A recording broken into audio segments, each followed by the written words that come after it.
We want to share the word of God briefly. We thank God for the powerful first service and second service that we have had in this place. The Lord has been so good to us. I'm saying the Lord has been so good to us. I have a witness in the house. I'm saying the Lord has been a good God. Praise be to God. Hallelujah. We continue. It's like a continuation of what the Lord has been doing. And we have been speaking, and already I want you to understand that we are having our season of glory. Our 40 days of prayer and fasting. We are continuing. And we believe that something is going to happen. Praise be to God. Last Sunday we were talking about emerging, and that is what we are speaking about, because God is calling us to rebuild. And God encouraged us to forget the former things. He spoke to us and said to us to forget the former things. For God is about to do a new thing. I don't know what has happened. Many things have gone under the water.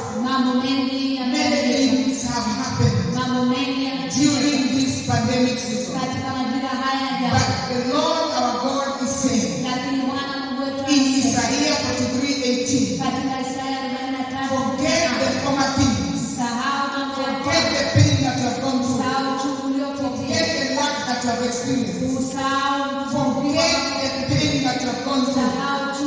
Forget the sorrow. Forget the lack. Because I, God, hallelujah, I, God, I want to do a new thing. Today, in the name of Jesus, somebody is seated under my voice. I want to encourage you. It doesn't matter what has happened. Forget the former things. Forget what the devil has been doing. Forget what has happened. Because if you don't forget, you will not be able to move. You will not be able to soldier. You will not be able to emerge. And the Lord is calling us to emerge, to come out, to move forward. That is the word of the season. Praise the Lord. Lord says to us, we must be ready to rise and build our future again. We must be ready to rise and build our future again. Many things went down. Many things crumbled. But God is saying, I'm giving you ability. I'm giving you strength to rise and begin building. I'm giving you grace to rise and build. Praise the Lord. Nehemiah is son of God. Receive the grace to build. And he went forth and rebuilt the broken wall. Today, in the name of Jesus, may God give you grace. May God give you grace to rebuild, in Jesus' name. Praise the Lord. Hallelujah. We've got to close some seasons. We've got to close some chapters. And God is giving us grace to close the chapter. The pandemic chapter. We must close that chapter. We cannot stay in that chapter. We must close that chapter. In the name of Jesus. Praise the name of Jesus. I'm just passing through. And I want to say we discovered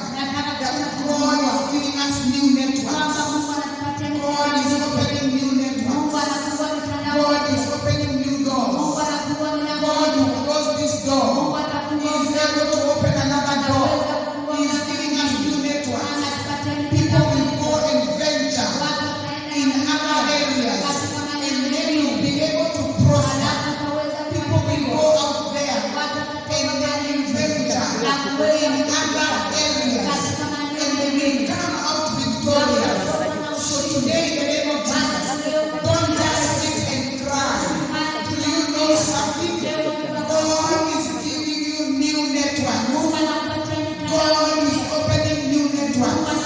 Stop crying. Stop mourning. Rise up wherever you are.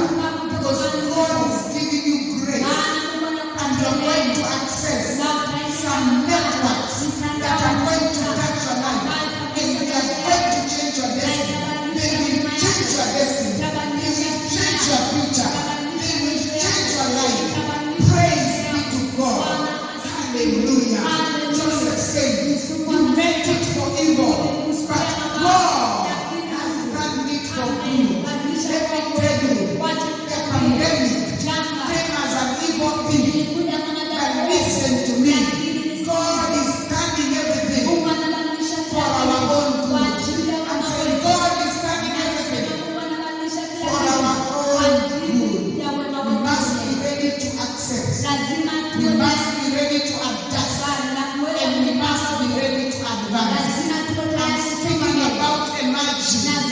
Because we must emerge. And not only emerge, we are going to emerge victorious in the name of Jesus. Hallelujah.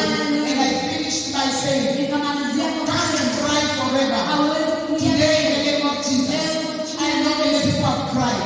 But in this service, I have come to stop every cry. I have come to stop every pain. I have come to stop every sorrow. I have come to stop every limitation. I have come to stop every barrier. You will not cry forever. You will not mourn forever. The Bible says, weeping may endure for a night, but joy is coming in the morning. I declare your morning. I declare your morning. I declare your morning. I declare your morning. Receive your morning now. Receive your morning wherever you are. In the name of Jesus. Hallelujah. Praise the Lord. And today, very few minutes, I want to speak, I want to continue on emerging victorious. As we decide to move forward, we must choose. I told you about the power of choice. The other day, I told you about the power of choice. And I said to somebody, life is a combination of choices. You will get what you choose. Hallelujah. And so for us to emerge, we must choose to rise and move.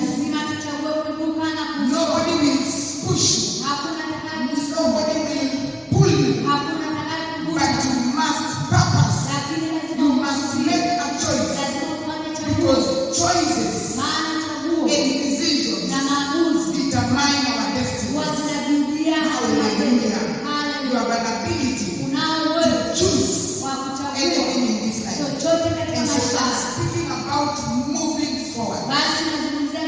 We must rise from where we are. And we must move forward. I know you have gone through depression. I know you have gone through stress. I know it was not easy. But we are not going to stay there. We are rising and we are moving. How many people are ready to move? I'm asking how many people are ready to move. We are moving forward. Whether the devil wants it or the doesn't want it, we are not going to stay in bitterness. We are not going to die in bitterness. We are rising above every bitterness. We are rising above every error.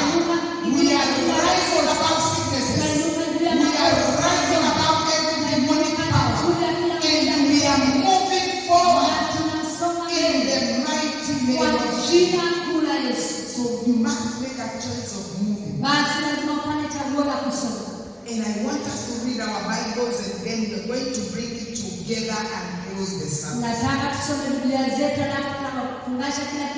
speaking about emerging victoriously by choosing to look forward. And we're going to read Hebrews chapter 11, verse 24. Hebrews 11, verse 24, the Bible says, by faith Moses, Kwa imani Musa, when he became of age, alipokuwa mtu mzima, refused to be called the son of Pharaoh's daughter. akakataa kuitwa mwana wa binti Farao. Let us go to 25. Kwenye 25, Choosing rather to suffer affliction with the people of God akiona ni afadhali kupata mateso pamoja na watu wa Mungu than to enjoy the passing pleasure of sin. kuliko kujifurahisha katika dhambi kwa kitambo. 26, esteeming the reproach of Christ greater riches than the treasures in Egypt. akihesabu ya kuwa kushukuriwa kwake Kristo ni utajiri For mkuu he kuliko looked hata Misri. to the reward. Kwa kuwa alitazamia For he hilo looked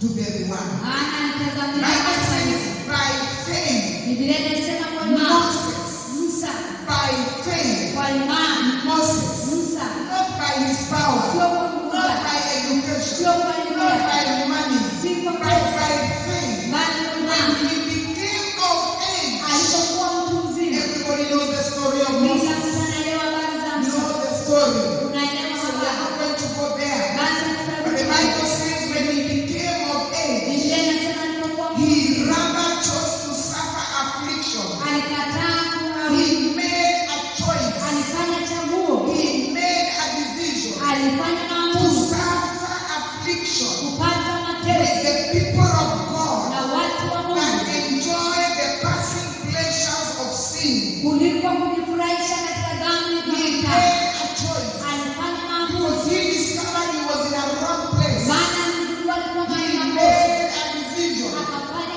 because maamuzi he discovered maana he was in a wrong place. kwamba alikuwa When mahali you makosa. discover you are in a Unapojua wrong place, kwamba uko mahali you are makosa, stagnating in a unakuwa wrong place. katika You have the power to make a choice. You have the power to make a choice. And the Bible says, by faith, Moses chose to come out from a place of affliction. He decided to come out from a place of fakeness, from a place of no reality. He decided to go to a place where he will suffer affliction with his people.